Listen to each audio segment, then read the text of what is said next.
प्यारे दर्शकों नमस्कार। तारीख है आज 23 दिसंबर 2025, दिन मंगलवार, हिंदी तिथि पौष माह शुक्ल पक्ष तृतीया। आइए नजर डालते हैं हमारे प्यारे राज्य हिमाचल प्रदेश की तमाम बड़ी खबरों पर। वीडियो शुरू करने से पहले कमेंट बॉक्स में जय हिंद लिखकर हमें सपोर्ट करें। तो चलिए शुरू करते हैं। सीएम सुक्खू बोले, अगले 2 साल में 500 मेगावाट की सौर ऊर्जा परियोजनाएं स्थापित करने का लक्ष्य।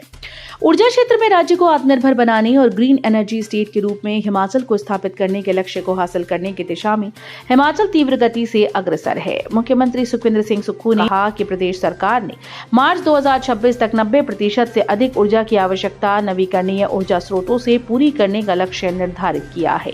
वर्तमान में राज्य की वार्षिक ऊर्जा खपत लगभग 13,000 मिलियन यूनिट है। मुख्यमंत्री ने कहा कि राज्य सरकार के हरित पहलों के चलते सौर ऊर्जा के उपयोग की दिशा में उल्लेखनीय प्रगति की है और अगले 2 वर्षों में 500 मेगावाट की सौर ऊर्जा परियोजनाएं स्थापित करने का लक्ष्य तय किया गया। ग्रीन पंचायत कार्यक्रम के तहत राज्य की सभी पंचायतों में 500 किलोवाट क्षमता की ग्राउंड माउंटेड सौर ऊर्जा परियोजनाएं स्थापित की जाएंगी।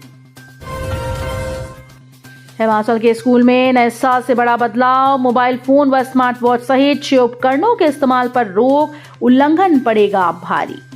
हिमाचल प्रदेश में शिक्षा विभाग ने बड़ा फैसला लिया जो नए साल से लागू होगा। राज्य सरकार ने स्कूल परिसर में मोबाइल फोन के साथ smart watch, headphone, tablet, iPad, music player, hand held gaming device और रिकॉर्डिंग के अलावा सूचना प्रसारण में सक्षम किसी भी तरह के उपकरण पर पूर्ण प्रतिबंध लगा दिया है।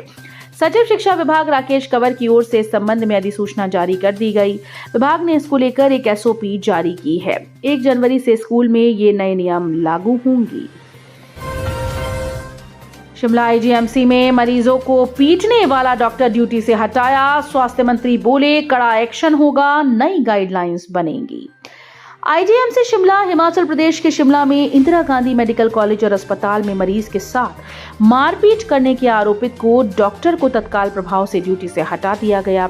मामला सामने आने के बाद स्वास्थ्य मंत्री कर्नल डॉक्टर धनीराम शांडिल ने आईजीएमसी प्रबंधन को प्रदेश सचिवालय तलब किया व पूरे मामले की जानकारी हासिल की। उसके बाद मीडिया से बातचीत करते हुए कहा कि डॉक्टर को ड्यूटी से हटा दिया गया है व जांच कमेटी बिठा दी गई है। उसकी रिपोर्ट आने के बाद अंतिम कार्रवाई अमल में लाई जाएगी। मंत्री ने कहा कि जिस मरीज के साथ मारपीट हुई वो ओपीडी मरीज था। किस वजह से ये सारा घटनाक्रम हुआ इसका पता रिपोर्ट आने के बाद चलेगा। शिमला जिले में 55,000 राशन कार्ड धारक संदेह के घेरे में, राष्ट्रीय खाद्य सुरक्षा अधिनियम लागू करने में बड़ी गड़बड़ी उजागर। हिमाचल प्रदेश के जिला शिमला में 55,000 राशन कार्ड धारक संदेह के घेरे में हैं।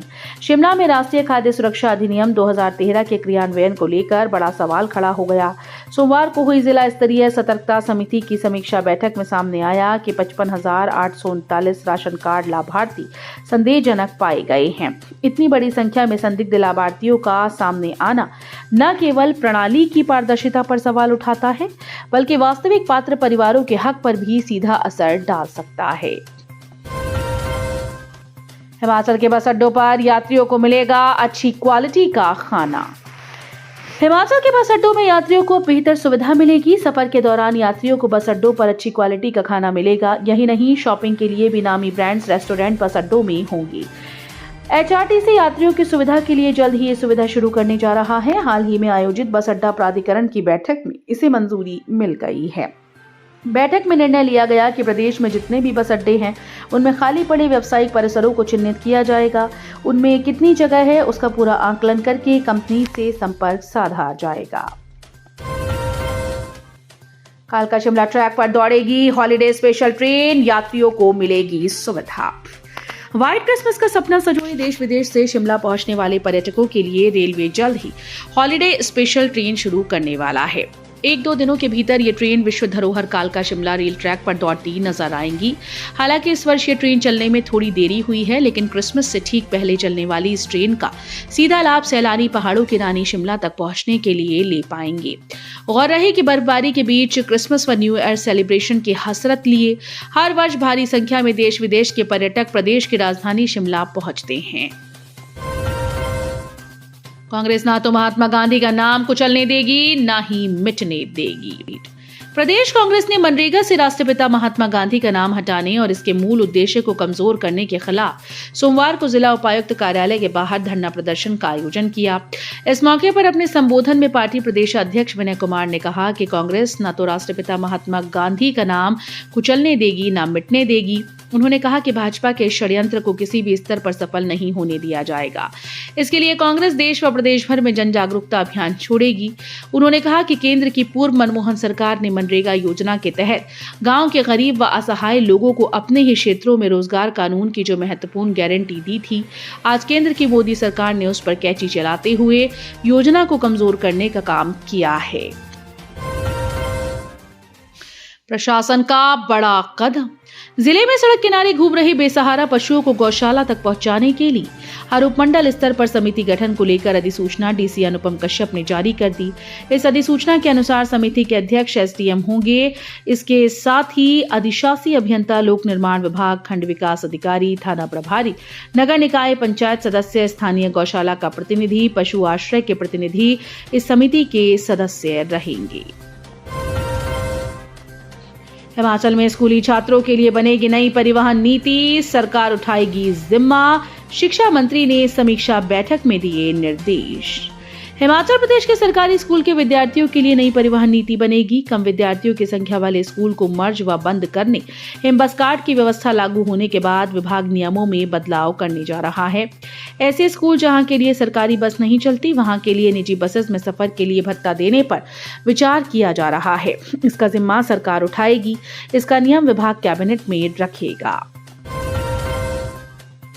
रैगिंग प्रकरण में फंसे 4 छात्र एनडीए क्वालिफाई, स्कूल के 2 वार्डन भी जांच के दायरे में। एनडीए की नर्सरी कहे जाने वाले सैनिक स्कूल सुजानपुर में गत 3 दिसंबर को सामने आए रैगिंग के मामले में जांच की जद में आए 6 में से 4 छात्र एनडीए क्वालिफाई बताए जा रहे हैं। जानकारी है कि इनका इस साल एनडीए का एग्जाम क्लियर हो गया है। यहां से पास आउट होने के बाद उनका सेना में जाना लगभग तय है, लेकिन जो इन पर आरोप लगे हैं वो बड़े ही गंभीर हैं।